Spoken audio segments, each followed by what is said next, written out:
Enough! We waited more than 20 years for the remake of the greatest racing game of all time. And all we got is this piece of shit in 2012. So it's time to fix that. And create a remake of Need for Speed Most Wanted by myself. Without using AI, of course. Well, almost. I started by modeling the main car. I had zero experience in modeling, so this was going to be a challenge. I made a basic mesh and was super excited to build my first 3D model. And then I realized, yeah, maybe next time. So I found a ready-made model online, and luckily it was free, but it didn't have enough details. So I adjusted the textures and added imperfections. I mean, it's an old racing car, it's not supposed to look perfectly clean. The wheels were terrible, so I replayed them. Also, the model didn't have a license plate, so I made it with AI. Without using AI, of course. I generated the image and then a 3D model from this image. So let me introduce the legendary BMW M3 GTR. Yeah. Hey.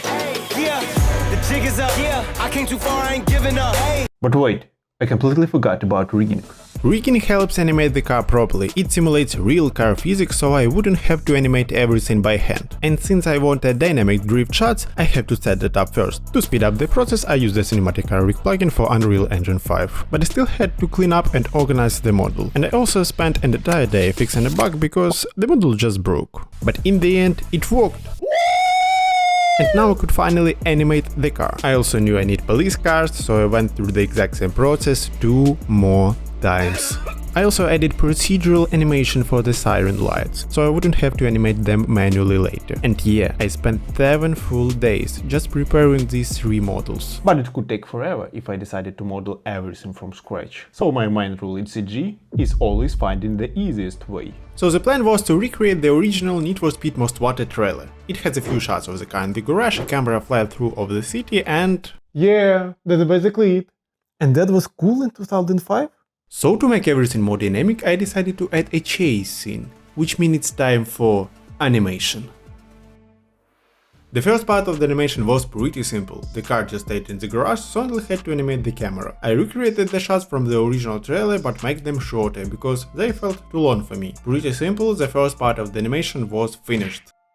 And now it's time for the chase animation, which is a lot harder. First, I built a spline path to the cars to follow. I decided to create a countryside scene to make the chase feel more dangerous because of the curved road. I added the main car to the scene and a few police cars to chase it. Then I animated them along a spline and added some drift shots to make the chase look epic. I spent some time trying to find a good animation for each shot. For example, I really wanted a driver POV shot, but it looked off, so I swapped it with a low-angle wheel shot instead. And after another week of work, the full animation was finally done. So now the time to create environments. I started with the garage because it was more simple scene. In the original trailer it's almost completely dark. But I decided to add more details, tools, props and a bit of life to the space. The biggest challenge here was lighting. I spent a lot of time figuring out the right placement and number of light sources for each shot. After a few failed attempts, everything looked nice and the garage scene was finally finished. And now it's time for the next location, the forest road. For me, this vibe is what I remember most about the original Most Wanted. The autumn trees and that warm sun bloom created a truly iconic look. So I started creating the location around the existing road. Adding grass, bush, trees, I set up the sky, the sun, added a factory in the background to make it feel like the road close to the industrial city. I also added fallen leaves for extra atmosphere and... yes, it looks terrible. Outdoor environments have always been difficult for me. So it's time to start over. I went back to searching for assets. I started with the trees since the previous ones didn't look great. And then I found the gold mine. I already made a location with the exact trees and road I needed, so I took it. And this scene was really amazing.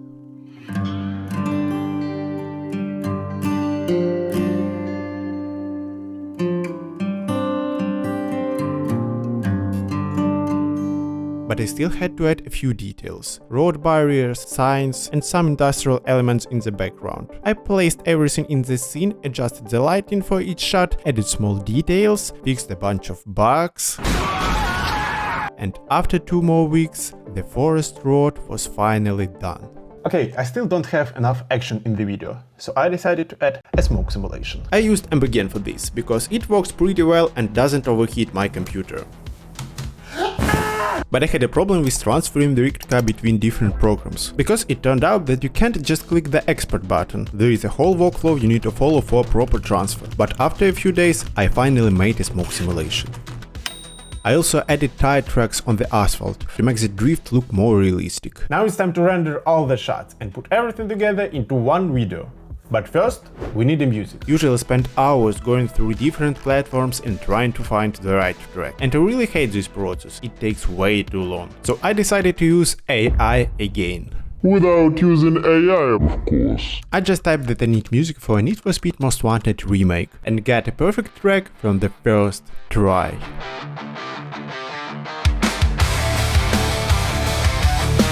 So I went with it, added some sound design and move on to color grading. At this stage I wanted to recreate the same warm nostalgic bloom I remembered from childhood. Everything else was just minor adjustments. Honestly, I have no idea what I'm doing here. I'm just moving sliders and hoping for the best. But in the end I got the look I wanted. So I had just one more thing, the final outro. And yes, I used AI again. I'm not a big fan of AI-generated video, I prefer old-school methods working in 3D. but sometimes it's the fastest and easiest option. So for some tasks, AI is the best decision. So I generated an image for the outro, then animated it, added a bit of motion myself, and that was it. And after 60 days of work, I'm finally ready to show you my remake of the Need for Speed Most Wanted trailer. But before that, hit the subscribe button. It helps me keep making bigger and better projects like this. And now, enjoy the final video.